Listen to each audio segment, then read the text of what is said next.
síndrome coronario crónico en... Mi nombre es José María Carrasco Rueda, soy médico cardiólogo del Servicio de Cardiología Clínica del INCOR. Estoy, en primer lugar, agradecido por la oportunidad de poder dar una pequeña charla acerca de lo que viene a ser el síndrome coronario crónico, sobre todo en pacientes en el contexto de alto riesgo, porque como sabemos, hay muchos pacientes que tienen factores de riesgo cardiovasculares asociados y es importante poder dar un tratamiento adecuado. Ahora, vamos a basar esta exposición principalmente en la definición de alto riesgo del síndrome coronario crónico, la epidemiología, el diagnóstico, que es muy importante. Vamos a hacer un gran hincapié en lo que viene a ser el tratamiento médico inicial. Vamos a hablar de forma rápida sobre los estudios asociados a revascularización miocárdica en general. Y por último, vamos a hablar acerca de estudios asociados sobre el manejo inicial con respecto a los pacientes de alto riesgo, el manejo conservador versus el invasivo y por último las conclusiones con respecto a esta exposición. Trataré de ser rápido y conciso sobre este tema.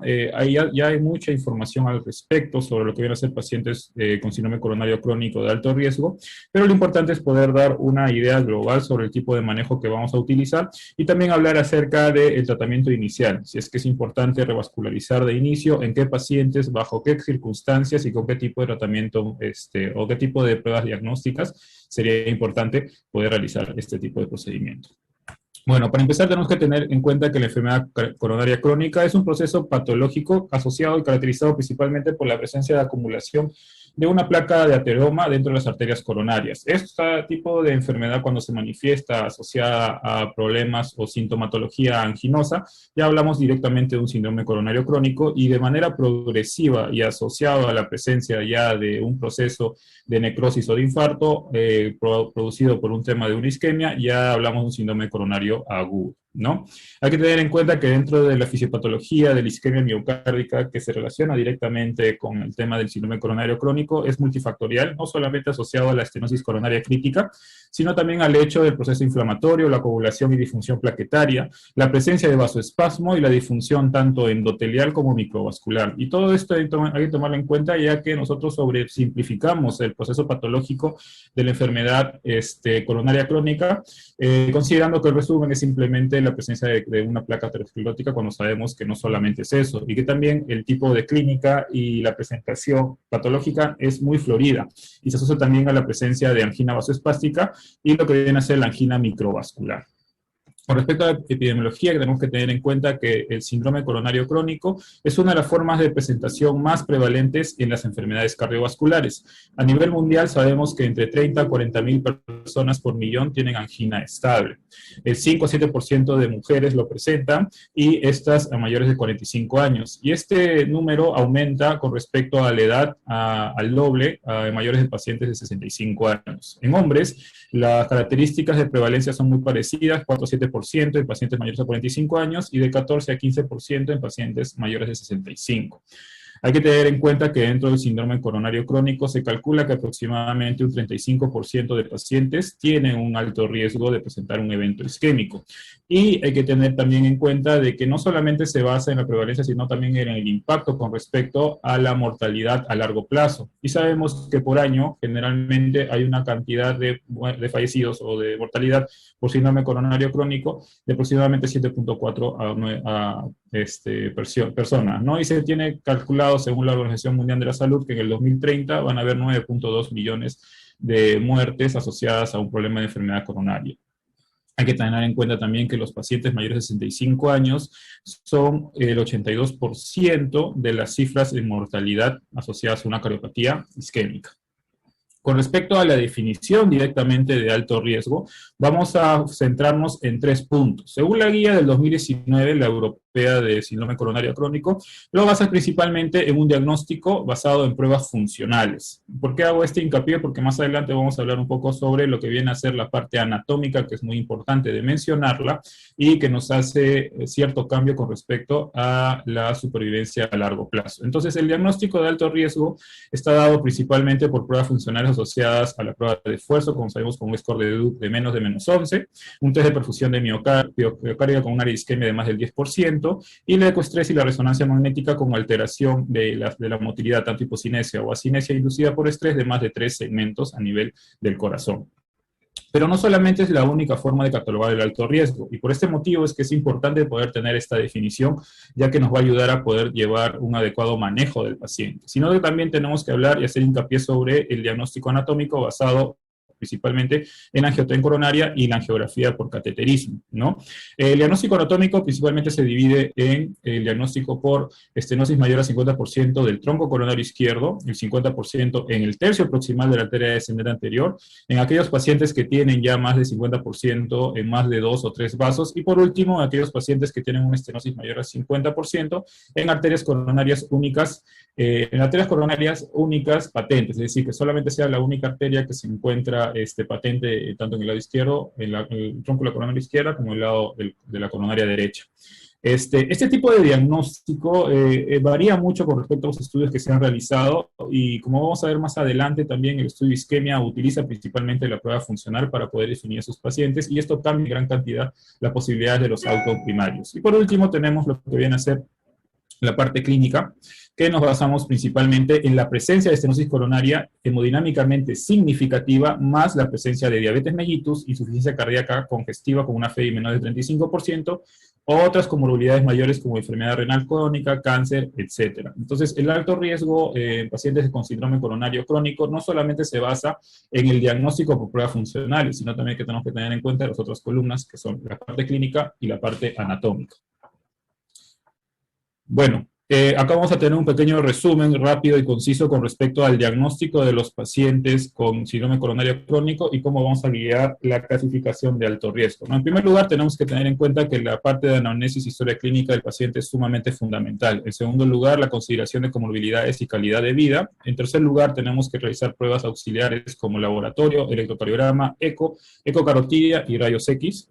En cuarto lugar, ya vamos a tener con estos tipos de variables una probabilidad pretest adecuada y también un riesgo clínico de enfermedad coronaria. Y de acuerdo al riesgo de probabilidad pretest que tengamos, vamos a ir desarrollando o indicando la necesidad de algún tipo de prueba diagnóstica. Principalmente, lo que vamos a evaluar en las próximas diapositivas es el uso de la angiotensina coronaria y el test de perfusión miocárdica en pacientes de alto riesgo, porque es la indicación per se de este tipo de pacientes para evaluar cuál es la carga tanto anatómica como isquémica de pacientes con síndrome coronario crónico. Y por último, el paso 6, que viene a ser la elección adecuada basada en síntomas y riesgos de eventos cardiovasculares, y también a la asociación de una discusión multidisciplinaria sobre el tipo de manejo inicial que vamos a desarrollar. Con respecto a la historia clínica, tenemos que nuevamente hacer énfasis en la anamnesis. Es muy importante poder preguntar al paciente qué tipo de dolor torácico presenta y las características que estas mencionan, ¿no? Sabemos que la angina típica se presenta en más del 80% de los pacientes sintomáticos y generalmente se asocia a 3 puntos: un disconfort opresivo precordial en cuello, mandíbula, hombros o brazos, la exacerbación del dolor al esfuerzo, la mejoría del dolor al reposo o con nitrotos a los 5 minutos, y en caso de angina típica, que es menos del 15%, solamente 2 de las características descritas, y cuando el dolor no es de tipo anginoso, es decir, es un dolor torácico no anginoso, solamente cumple con uno de los criterios que hemos mencionado. Según un estudio realizado por Ferraros, una revisión del 2020 en el JAC, vemos que aproximadamente entre el 20 a 60% de pacientes con síndrome coronario crónico diagnosticado por anatomía o por pruebas funcionales, pues no presentan angina. Y de los que presentan angina, generalmente son entre el 7 al 20% como máximo. Hay que tener en cuenta que de los que presentan angina también, los que se encuentran con una clase funcional según la clasificación canadiense es de entre un 5 al 20% en una clase funcional 3 o una clase funcional 4. Y más del 80% se encuentran con una clase funcional 1 o 2 o simplemente no presentan ningún tipo de molestias. Además de esto, es importante mencionar la angina refractaria porque el tratamiento y el manejo es totalmente diferente. Sabemos que vienen a ser aproximadamente entre un 5 a 10% de los síndromes coronarios crónicos, y siendo más exactos, en un estudio del 2010 realizado por William, el 6.7% de pacientes sintomáticos no fueron candidatos a cateterismo con tratamiento médico óptimo, justamente por el tema de la definición de angina refractaria. Muy bien. Con respecto a los exámenes auxiliares, como ya sabemos nosotros, las indicaciones y el nivel de recomendación es 1A en la mayoría de casos. El electrocardiograma es básico, la ecografía transtorácica. El uso de ecografía doble carotida también es muy importante, a pesar de que sea un nivel de recomendación 2A, por sobre todo para poder evaluar la presencia de placas ateroscleróticas y valorar el riesgo. La radiografía de tórax y, por último, los exámenes auxiliares de laboratorio, que tenemos que tener en cuenta que la batería básica viene a ser hemograma, creatinina, perfil lipídico, enzimas cardíacas, hemoglobina glicosilada, glucosa en ayunas y perfil tiroideo. ¿Por qué hago hincapié en describir este tipo de batería de laboratorio? Porque se ha demostrado ahora último un estudio realizado en el 2020, el año pasado, que se está describiendo nuevos valores para poder aumentar la curva de diagnóstico y también la predictibilidad de eventos cardiovasculares. En ese caso, en este estudio se vio de que hay 10 nuevos tipos de valores de laboratorio que nos pueden ayudar a aumentar el área bajo la curva de diagnóstico y la predictibilidad de eventos. Pero lo importante es que no vamos a utilizar estos 10 valores, ¿no? Lo que se ha visto también es que hacer un tipo de comparación, el uso solamente y de forma resumida de dos de estos tipos de valores, de los 10 que hemos mencionado, o los 10 que estamos viendo acá, pueden ayudar y no disminuir la posibilidad de diagnóstico y de predictibilidad de eventos cardiovasculares asociados al uso de troponina T y de ProBNP. Por lo tanto, en pacientes con síndrome coronario de alto riesgo es muy importante, aparte de la batería de exámenes de laboratorio que hemos mencionado, añadir la troponina T ultrasensible y también el uso del ProBNP. Luego de haber hecho este tipo de análisis, de poder avanzar con el diagnóstico de la parte clínica y de los exámenes auxiliares, tenemos que hablar acerca de la probabilidad pretest. Este es un tipo de análisis bayesiano que ha ido evolucionando con el tiempo respecto a los estudios observacionales que se han realizado. Ya en el 2012, en la guía de revascularización miocárdica, se había visto de que el porcentaje era elevado en pacientes ya de más de 70 años con angina típica, de hasta un 89%. Pero en los próximos años, con el uso de estudios observacionales, se pudo mejorar, agudizar el tipo de sensibilidad o de exactitud con respecto a la probabilidad p-test, y se tiene este último tipo de análisis bayesiano, en el cual se utilizó a 15.815 pacientes sintomáticos para poder dar como un pronóstico más exacto. Y se ha visto que la probabilidad disminuye y es mucho más sensible para poder saber si es que este paciente puede tener cierto grado de riesgo de síndrome coronario o no. Pero no es lo único que tenemos que tener en cuenta, sino que el uso de factores de riesgo asociados a la probabilidad de pretest, como la dislipidemia, la presencia de diabetes, hipertensión, tabaquismo o historia de problemas de familiares cardiovasculares, pueden aumentar el riesgo clínico de eventos cardiovasculares o síndrome coronario crónico, asociado también a cambios electrocardiográficos de base y disfunción ventricular izquierda. Con ese tipo de conclusiones podemos nosotros recién hablar de las indicaciones de pruebas diagnósticas. Y tenemos dos tipos, las pruebas funcionales y las pruebas anatómicas. Para hablar de forma rápida en pacientes de alto riesgo, vamos a basarnos en dos pruebas principalmente. Las pruebas asociadas a la parte funcional, que tenemos el test de perfusión miocárdico, y las pruebas asociadas a la parte anatómica, que tienen que ver con el angiotén coronario. Las pruebas funcionales, sobre todo el test de perfusión miocárdica, se asocia a pacientes que tienen un riesgo clínico de eventos cardiovasculares alto y aquellos que ya prácticamente tenemos la certeza de que el paciente va a ser revascularizado. Esto según la indicación de la guía del 2019 de síndrome coronario crónico. Pero también tenemos la valoración anatómica por angiotén coronario en pacientes que tienen un riesgo clínico bajo y aquellos que sabemos que en nuestro centro tenemos experticia suficiente como para poder hacer el diagnóstico. Pero últimos estudios realizados en el 2019, en el 2020 y hasta en el 2021, se ha visto que este tipo de indicación podría cambiar y también ayudaría a tener una mayor predictibilidad de supervivencia a largo plazo con el uso de las pruebas anatómicas basadas en angiotén coronario. ¿Por qué? Porque hemos evaluado en algunos metaanálisis, en unos estudios comparativos clínicos, sobre todo uno en el 2019 y otro una revisión del 2020, de que el uso de angiotén coronario versus el test de perfusión miocárdica ha demostrado tener mayor predictibilidad de mortalidad a largo plazo y también da mayor información sobre la presencia y características de las placas ateroscleróticas. Y de esta manera podemos tener una mejor visión de cómo puede llevarse a cabo un manejo inicial. Eso no significa que la perfusión miocárdica no sea adecuado. Lo que estamos tratando de hablar es que existe otro tipo de teoría ahora último acerca del uso de las pruebas anatómicas. ¿Por qué? porque ya se ha visto de que en un subestudio del Courage, el uso del diagnóstico por pruebas anatómicas ha aumentado la predictibilidad de mortalidad si es que los pacientes presentan más de 2 o 3 arterias enfermas, a comparación cuando utilizamos el diagnóstico basado en área de extensión de isquemia. Esto nos lleva a la teoría de que no solamente existen placas ateroscleróticas que pueden producir una obstrucción significativa y por lo tanto el desencadenamiento de síntomas y también del síndrome coronario agudo, sino que tenemos que tener en cuenta que hay lesiones coronarias que pueden producir futuras arterias responsables del infarto, y esto diagnosticado principalmente a través de pruebas anatómicas que a largo plazo nos pueden ayudar a la predictibilidad. Ok.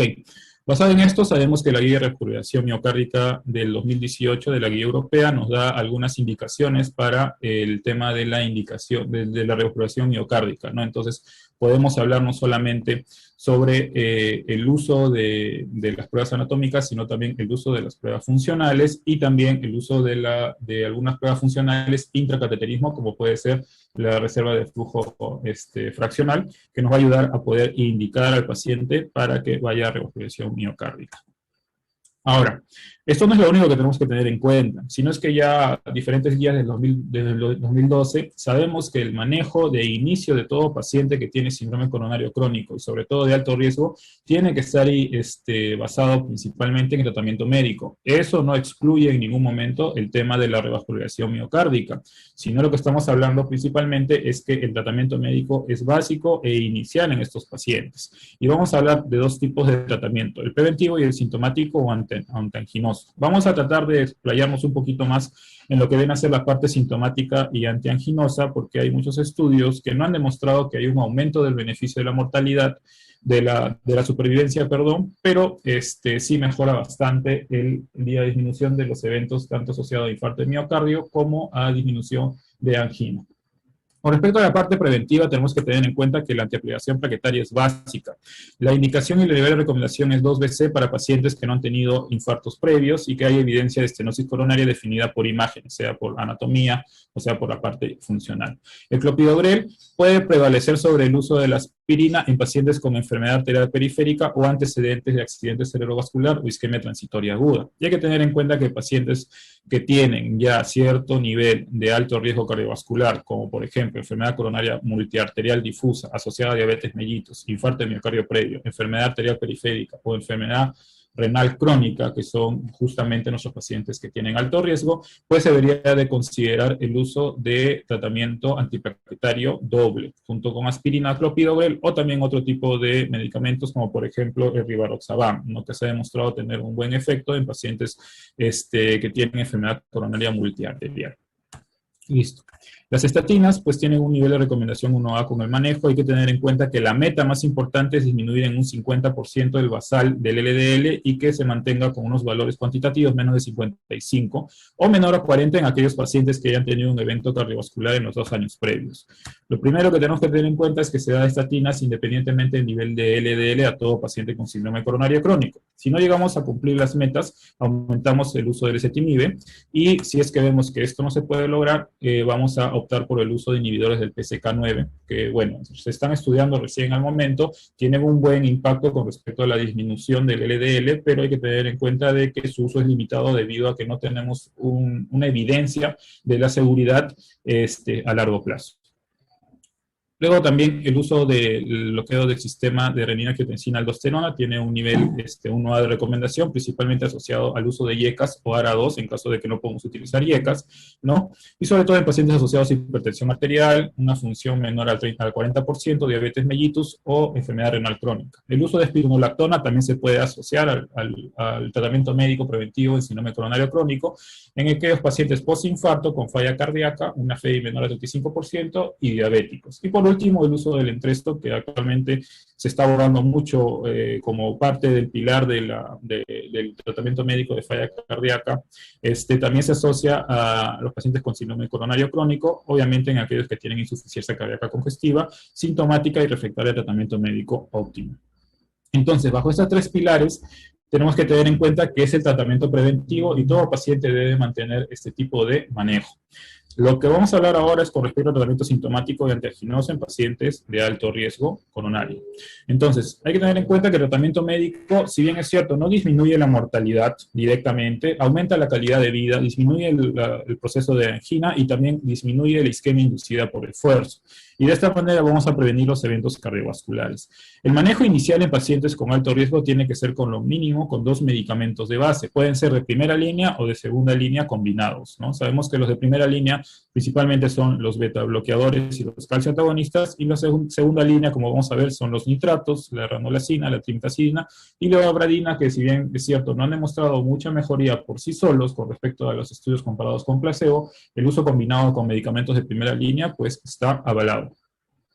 Acá tenemos un pequeño gráfico con respecto a la presencia de disminución del riesgo de angina en los pacientes, y vemos que en la mayoría de casos los pacientes se benefician del tratamiento combinado con más de 2 medicamentos.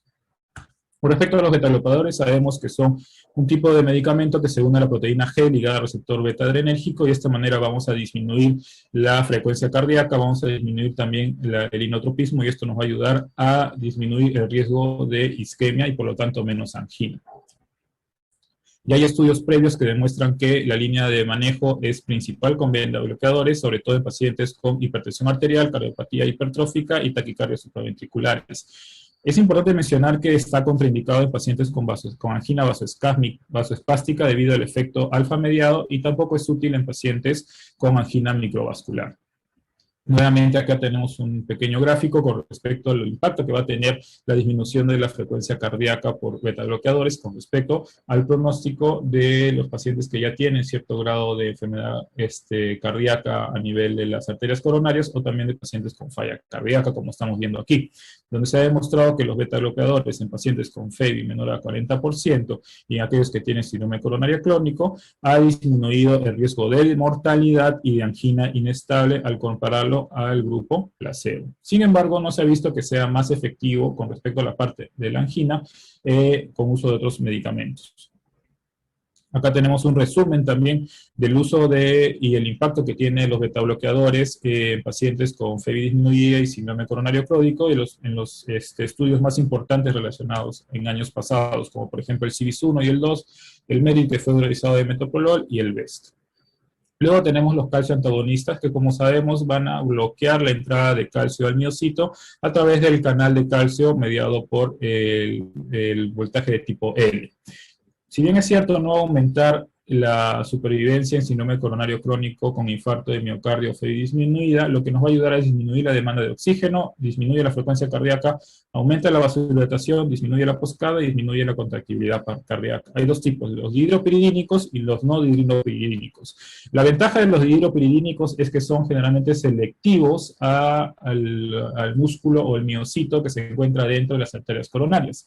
Sin embargo, los no dihidropiridínicos no son selectivos y también actúan mayoritariamente sobre el músculo cardíaco, y por lo tanto deberían estar contraindicados en pacientes que tienen falla cardíaca.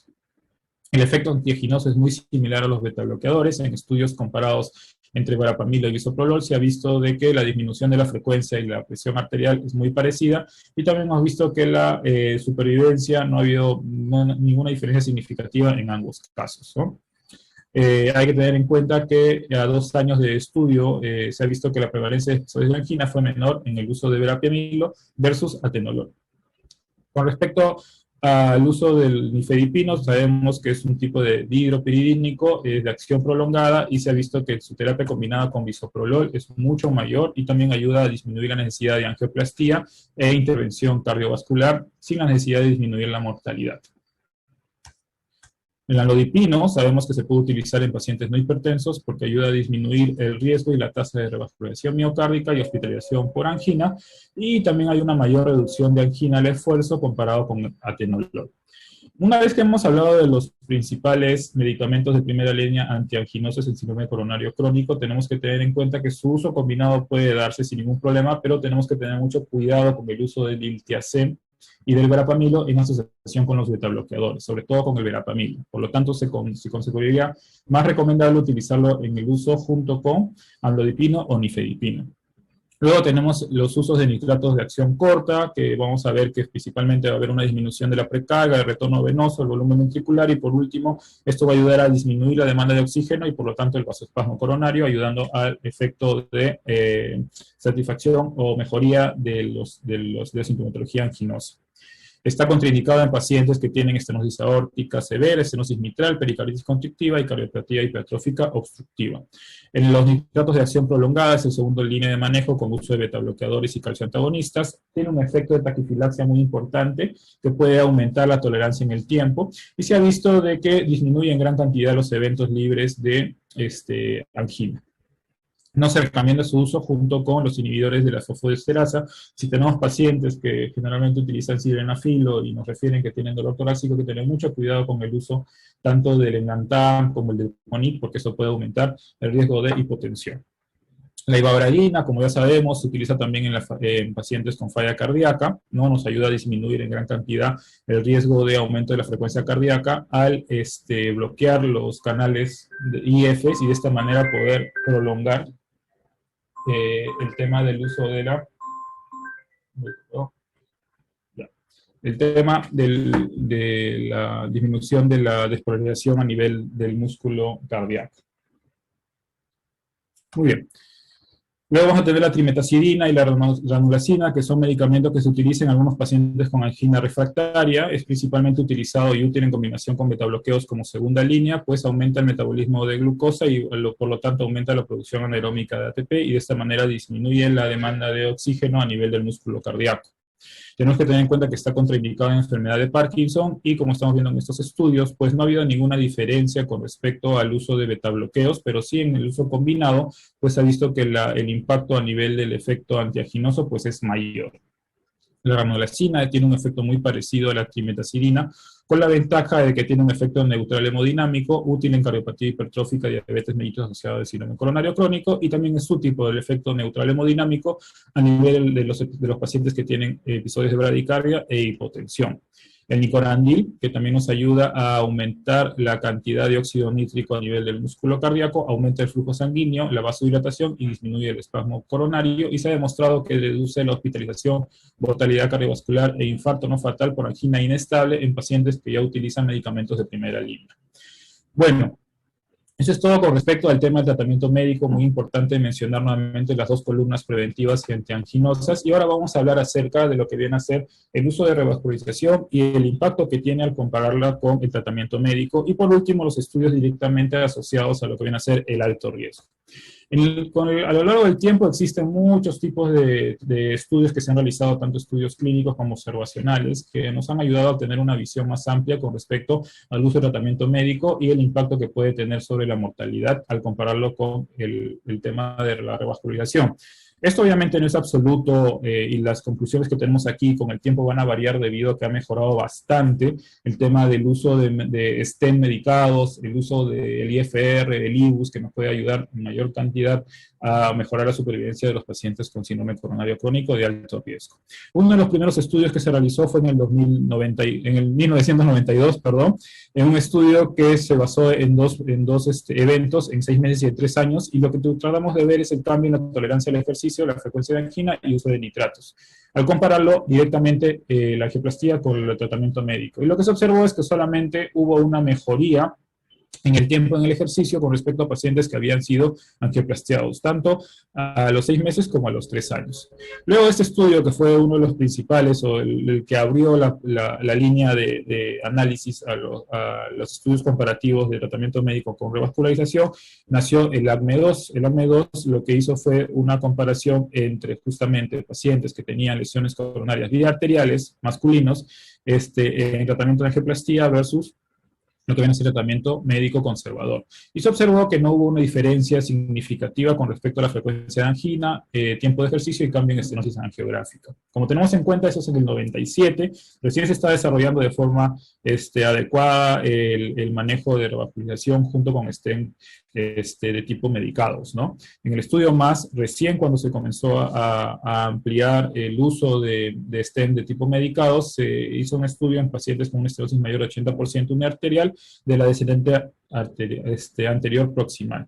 En este estudio de 3 años también no se vio que hubo una diferencia significativa con respecto al uso del tratamiento médico versus el cateterismo o la angioplastía, pero sí se vio una diferencia significativa con respecto al uso de cirugía cardiovascular y también de angioplastía con respecto a los otros tipos de grupos. Ahora, luego de este estudio más, que de cierta manera nos estaba diciendo de que ya el uso de medicados podría mejorar en gran cantidad y tener un impacto sobre la mortalidad a comparación del tratamiento conservador, nació el estudio RITA-2, que ya no solamente evaluó a pacientes que solamente tenían una lesión en una arteria coronaria, sino que también habían más de 2 lesiones, son pacientes multiarteriales. Y lo que se observó nuevamente en este tipo de estudio es que hubo un aumento del riesgo de muerte e infarto de miocardio en el grupo invasivo, pero esto nuevamente asociado al uso de medicados, y también hubo cierto grado de sesgo porque los pacientes no tenían las mismas características al inicio del estudio.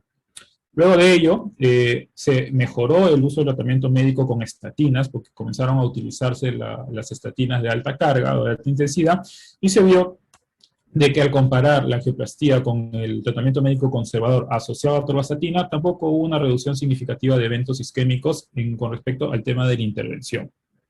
Luego de ello, se actualizó la tecnología con respecto al uso de pruebas funcionales en el cateterismo cardíaco, y así nació la reserva, el FCR, perdón, y lo que vimos, habían 2 estudios, el DEFER y el FAME2. En estos estudios, lo que se observó es de que hubo una disminución de riesgo de muerte, infarto de miocardio, revascularización de isquemia en el grupo invasivo, impulsado principalmente por la revascularización de tipo urgente. Entonces, sí, el uso de este tipo de pruebas funcionales pues tiene un impacto a nivel de la revascularización miocárdica en pacientes con síndrome coronario crónico. El MAS2, que luego estudió las lesiones proximales a nivel vía arterial, multiarterial o de descendente anterior, que fue un estudio que se realizó a 5 años, tampoco demostró que hubo diferencia significativa con respecto al tratamiento médico versus el PCI y el CABACH, pero al hacer el estudio por subgrupo se vio que el CABACH era superior con respecto a la supervivencia, comparado tanto con el tratamiento de angioplastía como el tratamiento médico en pacientes con lesiones multiarteriales. Y por último, dentro de lo que vienen a ser los estudios comparativos, tenemos uno de los más, digamos, polémicos, que es el órbita del 2018, que fue publicado por una médico hindú que ha estado presentando sus estudios en diversos congresos, sobre todo en el ACC de los últimos años. ¿Y cuál es el impacto y por qué es tan polémico? Es porque el órbita lo que hizo es comparar en lesiones solamente uniarteriales el tratamiento médico conservador versus el PCI, pero utilizando algo que se llama un estudio de doble ciego, cosa que antes no se había hecho. Pero también hay que tener en cuenta que este estudio fue hecho con una población muy pequeña, solamente 202 pacientes, que no eran muchos, y tampoco se vio que haya una respuesta a la mortalidad, pero sí no hubo diferencia significativa con respecto al aumento del ejercicio entre ambos grupos. Si bien es cierto, si hablamos de una parte del impacto clínico, no es muy significativo, es uno de los primeros estudios que se ha hecho con respecto a la parte de doble ciego y comparativos en tratamiento médico conservador y tratamiento invasivo por angioplastía. Con esto no quiero concluir, como les comento, de que el tratamiento médico conservador pues no ha demostrado ni es superior a la angioplastía, ni por lo contrario es la viceversa en tratamiento en síndrome coronario crónico. Lo que quiero dar a entender es que con el tiempo hemos visto que tanto el tratamiento médico ha mejorado con respecto al tema de los medicamentos, y el tratamiento invasivo por angioplastía también ha mejorado por el uso de medicados con mejor uso de medicamentos, y también por el uso de pruebas funcionales intracateterismo. Las recomendaciones siguen siendo las mismas en el 2019, según la guía de revascularización miocárdica de la Sociedad Europea, donde vemos pues que obviamente aquellos pacientes que tienen una lesión coronaria de más del 50% en tronco coronario izquierda, en arterias anterior, pacientes multiarteriales, sobre todo aquellos pacientes con diabetes, pues está indicado el tratamiento de revascularización. Claro que previamente con el tratamiento médico de inicio. Esto es solamente un resumen con respecto a lo que viene a ser la indicación de revascularización en pacientes con síndrome coronario crónicos. Como estamos viendo en la guía, se basa principalmente en la isquemia documentada y en segundo lugar le da beneficio al riesgo anatómico, pero principalmente al uso de isquemia. Ahora, ¿qué vamos a ver en los siguientes diapositivas, que ya son las últimas para dar conclusión sobre este tipo de tratamiento de pacientes con alto riesgo, sobre todo en la parte inicial? Es que existen 3 estudios que se han publicado en los últimos años, ¿no? En los últimos 5 años, que es el COURAGE, el VARI2D y el isquemia. Estos estudios, porque son importantes mencionarlos, porque justamente valora pacientes con alto riesgo, que tienen enfermedad coronaria multiarterial, diabéticos y aquellos que tienen una carga isquémica de más del 10%. Entonces, ¿qué es lo que nos dijo el COURAGE? El COURAGE es un estudio realizado en el 2007 con un seguimiento de 2.5 a 7 años, donde se evaluó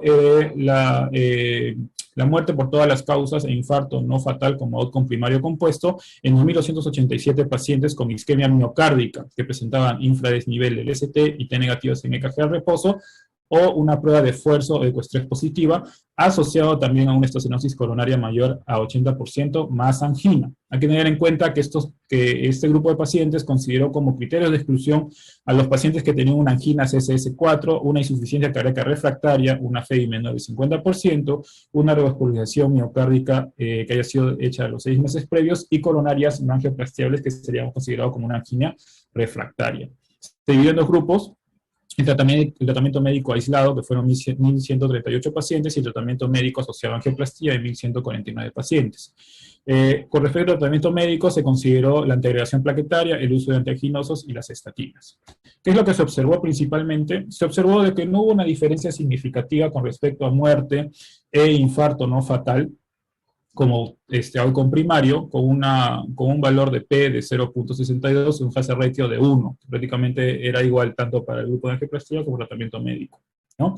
Además, al hacer la comparación de análisis por variables aisladas, no se vio que hubo una mejoría con respecto a la hospitalización por Zika, a la muerte por infarto de miocardio, ni tampoco a eventos cardiovasculares como stroke. Lo que sí se vio, obviamente, es de que hubo una mayor cantidad de revascularización miocárdica en el grupo de tratamiento médico a futuro, ¿no? En el análisis de subgrupo también se trató de evaluar si es que había algún riesgo con respecto a los factores clínicos de alto riesgo y no se evidenció que haya ninguna diferencia con respecto a la enfermedad multiarterial, al infarto de miocardio previo, diabetes mellitus y también con lo que se relaciona con una FEI menor al 50%. Luego de este estudio del COURAGE, que fue en el 2007, nació otro estudio que se llama el VARI2D. El VARI2D es importante mencionarlo porque a pesar de que no estamos colocando acá como conclusiones el uso del CABAS, el CABAS ha demostrado ser superior en estos pacientes con respecto al tratamiento médico. Por lo tanto, la revascularización miocárdica en pacientes con diabetes sí muestra algún tipo de beneficio cuando se relaciona a revascularización quirúrgica. Este tipo de estudio fue realizado en el 2010 con un seguimiento a 5 años. Se evaluó 2.368 pacientes con enfermedad coronaria estable y diabetes mellitus tipo 2, ¿no? Hay que tener en cuenta que la definición de enfermedad coronaria estable o de enfermedad coronaria significativa, perdón, fue una estenosis coronaria mayor a 70% o mayor a 50% con presencia de isquemia positiva por estrés, por pruebas funcionales como viene a ser el test de perfusión miocárdica. Se excluyó a los pacientes con revascularización inmediata o estenosis del tronco coronario izquierda, falla cardíaca con una clase funcional NIHA 3 o 4 y una revascularización miocárdica 12 meses previos. ¿Okay? Se utilizó 2 tipos de grupos, tratamiento médico solo, donde las metas principalmente fueron una presión arterial menor a 130, presión arterial diastólica menor a 80, una hemoglobina glicosilada menos de 7, triglicéridos menos de 150 y el LDL menor a 100. Hay que tener en cuenta estos valores porque son metas que nosotros tenemos que tener en cuenta para pacientes que son diabéticos. Y por el otro lado tuvimos al grupo de pacientes que fueron a revascularización miocárdica, tanto por PCI como por cirugía, 4 meses después de la lateralización de los pacientes. El AUCO primario fue el compuesto de muerte por todas las causas, infarto de miocardio y ACV isquémico. ¿Y qué demostró?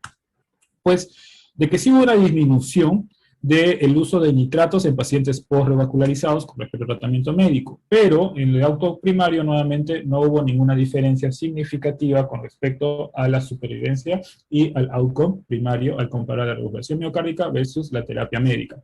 Sin embargo, en estudios posteriores se vio que la cirugía cardiovascular sí era superior al tratamiento médico.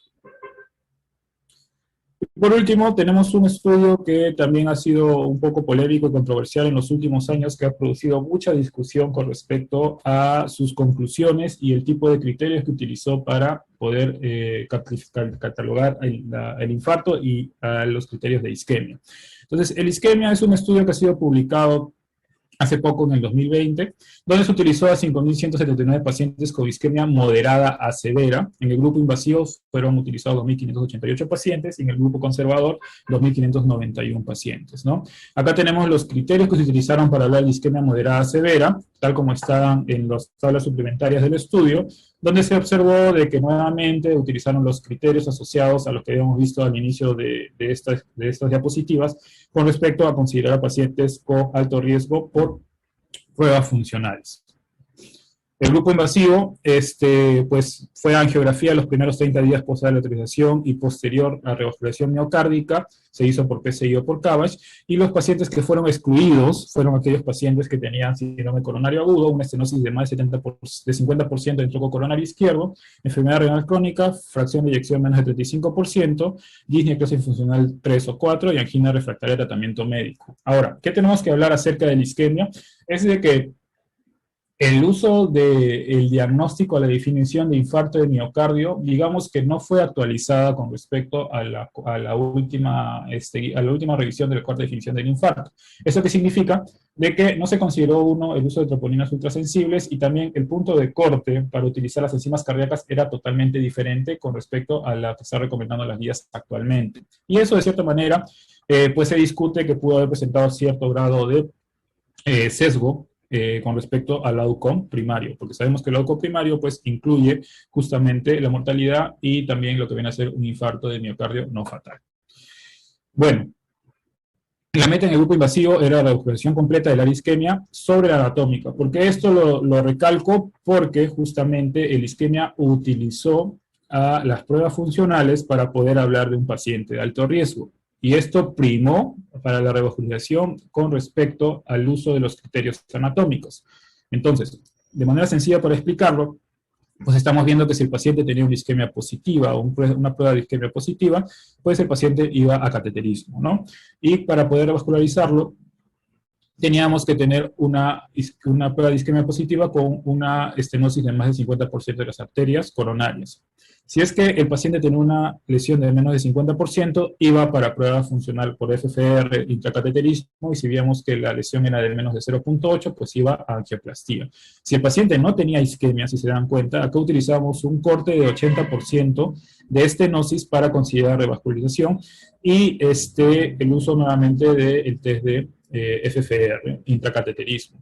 Entonces, ¿por qué es nuevamente importante mencionar esto? Porque luego, cuando se hicieron subanálisis del estudio, se vio de que aquellos pacientes de que se basaron en la revascularización anatómica, pues sí hubo diferencia significativa con respecto al tratamiento médico conservador.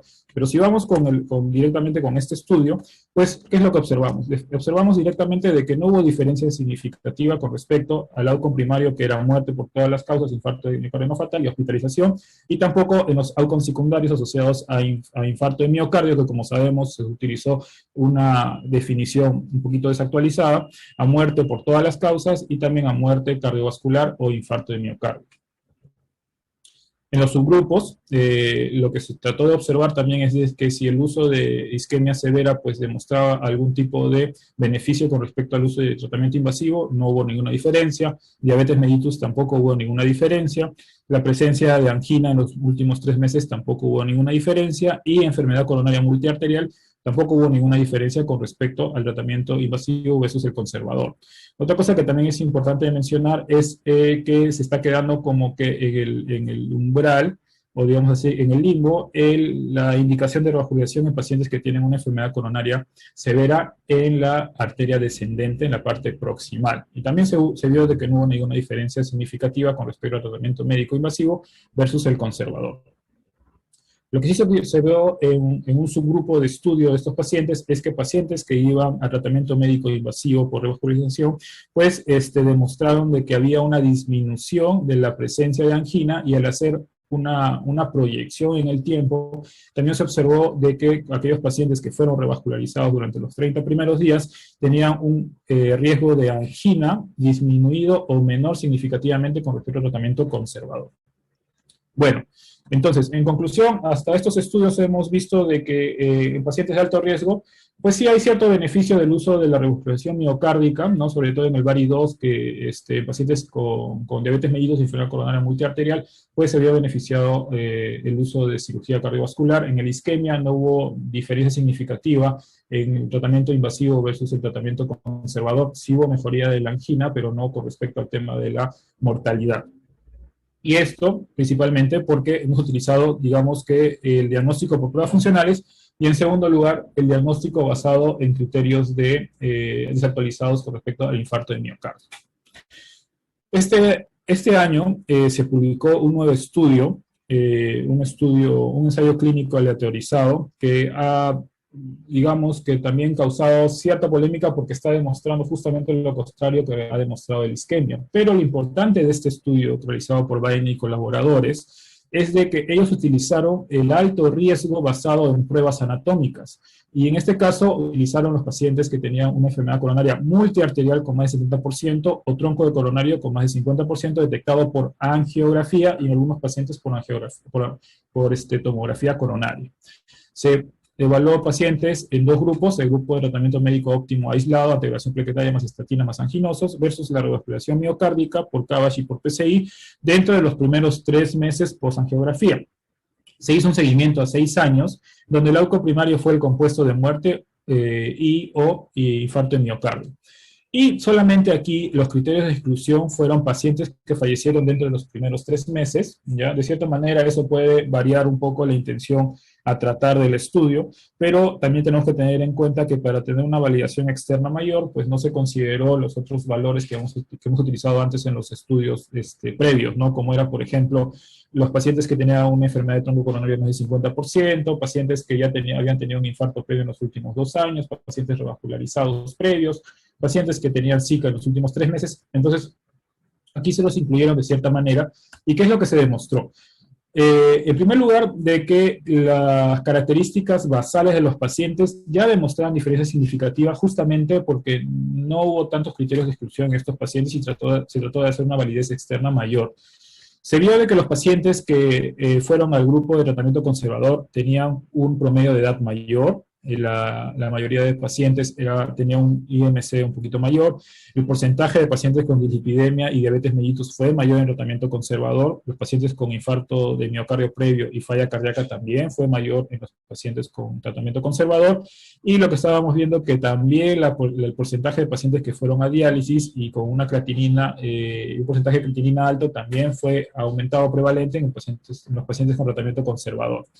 Pacientes con enfermedad periférica, arterial periférica también, y también se vio de que aquellos pacientes de que eran tabaquistas también tenían una prevalencia en el tratamiento médico conservador. Entonces, con respecto a las características basales de los pacientes, pues sí se vio de que los pacientes con tratamiento médico conservador tenían más características clínicas con respecto al tema de los factores de alto riesgo. Pero en la parte anatómica, pues obviamente sabemos que era exactamente igual al compararlo con el grupo de revascularización miocárdica. ¿Qué es lo que se observó? Se observó que sí hubo diferencia significativa con respecto al uso de revascularización miocárdica, tanto por angioplastía como por cirugía, y también con respecto a la muerte por todas las causas, infarto de miocardio, muerte cardiovascular y revascularización miocárdica. Acá estamos observando lo que viene a ser un estudio asociado al hazard ratio, y lo que se vio es de que definitivamente este estudio demuestra de que la revascularización es muchísimo mejor en pacientes que ya tienen alto riesgo anatómico sobre lo que viene a ser la supervivencia y la revascularización miocárdica a corto plazo. Pero nuevamente mencionarles de que ya había diferencias significativas al inicio del estudio. Sin embargo, lo importante de este estudio es de que utilizó las pruebas anatómicas. Acá nuevamente podemos observar los resultados por análisis por subgrupos de lo que vienen a ser las características de enfermedad coronaria multiarterial. Lo que sí se observó y fue algo curioso es de que aquellos pacientes que tenían enfermedad coronaria multiarterial con 3 vasos y una lesión de más del 70% en la arteria descendente anterior, la parte proximal, no demostró tener diferencia significativa en el outcome primario con respecto al tratamiento conservador versus el invasivo.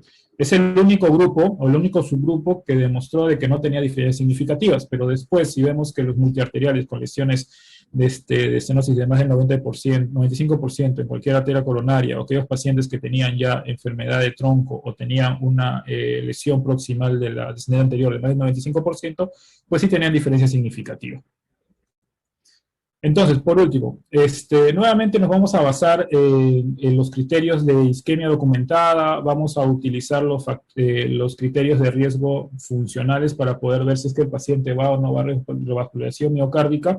Como conclusión, esto está cambiando con el tiempo, probablemente en los próximos años los estudios que vengan, hay un estudio que se llama el Optimum que va a tratar de demostrar de que las pruebas anatómicas son superiores a las pruebas funcionales, veremos si esto es cierto, pues está cambiando, ¿no? Estamos viendo de que las indicaciones iniciales de tratamiento médico en pacientes de alto riesgo, pues se benefician más directamente de las pruebas anatómicas, o más bien la revascularización miocárdica basada en anatomía que en la parte del proceso funcional. Entonces, como conclusión, ¿qué es lo que observó Ferraro y colaboradores en un artículo de revisión en 2020? Es que todo paciente con angina estable debe ir a tratamiento médico inicial, y sobre todo los que tienen alto riesgo isquémico, ¿no? Y luego del tratamiento médico inicial debemos ir a una prueba diagnóstica a través de pruebas anatómicas. Y según esto, vamos a definir a nuestros pacientes que van más hacia la parte del tratamiento conservador y versus los que van más hacia el tratamiento invasivo. Acá tenemos un resumen más didáctico con respecto a las indicaciones que están considerando con respecto a los últimos estudios publicados, ¿no? Este comentario está publicado también en los archivos peruanos en cardiología de la revista del INCOR, y lo que estamos viendo es de que los pacientes con sospecha de síndrome coronario crónico, principalmente tenemos que diagnosticar la probabilidad pretest. Si tiene una probabilidad pretest de más de 15% o menos de 15% asociado a riesgo clínico isquémico, pues va a tratamiento médico inicial. De todas maneras, nuestro tratamiento preventivo y nuestro tratamiento antianginoso. Luego de eso, lo ideal es que se recomiende es que la prueba diagnóstica sea basada en anatomía a través de una angiotensión coronaria. ¿En qué pacientes podemos valorar más la prueba el test de perfusión miocárdica? Es que si es que vemos que la angiotomografía, el score de calcio es muy alto y no es concluyente, está contraindicada, el paciente tiene enfermedad renal crónica, estaba evaluado por taquicardias que no disminuyen, no nos ayuda a poder utilizar el gatillado, y también si es que queremos ver la evaluación de la evolución de la isquemia y o confirmar la presencia de angina subclínica. Y luego de esto vamos a tener dos balanzas, ¿no? Las que van hacia el tratamiento médico conservador y hacia el manejo invasivo inicial. Ahora, cuando hablamos de manejo invasivo inicial, tenemos que tener en cuenta que según las recomendaciones de los últimos estudios, tanto del isquemia como el CURASH, y el estudio publicado en el 2021, pues sería mejor poder realizarlo dentro de los 3 primeros meses del diagnóstico. Y si es dentro de los 30 primeros días, pues muchísimo mejor. ¿En qué pacientes? En aquellos pacientes que tienen lesión severa del tronco coronario izquierdo, pacientes con enfermedad coronaria severa multiarterial y que tienen enfermedad, insuficiencia cardíaca crónica, congestiva con una FEI menor del 35%, o diabetes mellitus, y aquellos que tienen una lesión severa multiarterial asociada a una estenosis del tercio proximal de la descendente anterior de más del 70%. Para quienes va el tratamiento médico conservador con un poquito más de decisión, es para aquellos pacientes que tienen, obviamente no tienen lesiones significativas, pero tienen alto riesgo clínico, que tienen una lesión severa uniarterial o biarterial, y aquellos que tienen lesiones severas multiarteriales sin factores de riesgo clínico como diabetes o insuficiencia cardíaca, y cuyas lesiones generalmente son a nivel distal, y que la prueba funcional o isquémica también no haya demostrado que tenga un impacto muy alto con respecto al porcentaje de área de isquemia, es decir, menos del 15% o entre 10 a 15%. Y de esta manera poder tomar la mejor decisión con respecto a nuestros pacientes. Otra cosa y otra salvedad que es importante mencionar es de que, según el isquemia, aquellos pacientes que demuestran haber tenido una angina basal de clase funcional 3 o 4, pues también deberíamos de inclinar la balanza más hacia la revascularización inicial por tratamiento invasivo. Y aquellos pacientes que durante los 3 primeros meses que nosotros empezamos con tratamiento médico vemos que la angina progresa en el tiempo, pues inmediatamente considerar nuevamente el tratamiento invasivo pronto y de corto a mediano plazo, ¿no? Y bueno, eso sería todo con respecto al tratamiento médico o el manejo médico inicial en pacientes con síndrome coronario crónico asociado a alto riesgo isquémico. Bueno, muchas gracias. Y con respecto a las conclusiones, vamos a decir que los pacientes con síndrome coronario de alto riesgo pueden ser clasificados en base a criterios clínicos, anatómicos y funcionales, no solamente a los criterios funcionales. En segundo lugar, la angiotomografía coronaria ofrece un valor diagnóstico y predictor agregado en pacientes con síndrome coronario crónico. Estamos viendo que está teniendo mucho impacto con respecto a la supervivencia a largo plazo. El tratamiento médico óptimo debe ser iniciado inmediatamente luego del diagnóstico y será guiado de acuerdo a los factores de cada paciente de manera inicial. La recuperación miocárdica debe realizarse dentro de los primeros 3 meses y debe ser guiada bajo criterios clínicos, presencia de angina, anatómicos, número de vasos comprometidos y funcionales por porcentaje de isquemia. Y por último, en pacientes de alto riesgo se recomienda directamente la participación conjunta de un equipo multidisciplinario para la toma de decisiones y poder darle el mejor manejo e impacto al paciente de sobrevida a largo plazo. Eso sería todo y muchas gracias por la atención y su tiempo.